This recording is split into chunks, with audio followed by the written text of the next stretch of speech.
శ్రీకృష్ణుడి యొక్క అద్భుతమైన గురువాయూరు ఆలయం గురించి తెలుసుకుందాము. కేరళలోని పవిత్రమైన వైష్ణవ క్షేత్రాల్లో ఒకటైన గురువాయూర్ తిసూర్కు దగ్గరలో ఉంది. దక్షిణాది ద్వారకగా పిలిచే ఈ ప్రదేశంలో శ్రీకృష్ణుడు గురువాయూరుగా పూజలందుకుంటూ ఉన్నారు.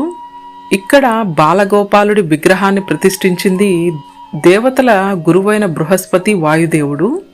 బృహస్పతి పేరు మీదే గురు అని, వాయుదేవుడు పేరు మీద వాయు, ఇలా ఈ క్షేత్రానికి గురువు వాయువు కలిపి గురువాయూరుగా స్థిరపడింది.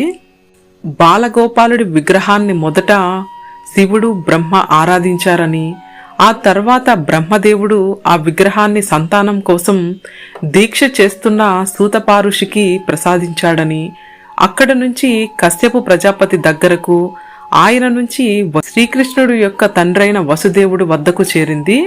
తండ్రి నుంచి ఆ విగ్రహాన్ని తీసుకున్న శ్రీకృష్ణుడు అవతారం చాలించే ముందు తన భక్తుడైన ఉద్ధవుడిని పిలిచి తన విగ్రహం సముద్రంలో తేలి వస్తుందని, దానిని అనువైన ప్రదేశంలో ప్రతిష్ఠించమని చెప్పాడు.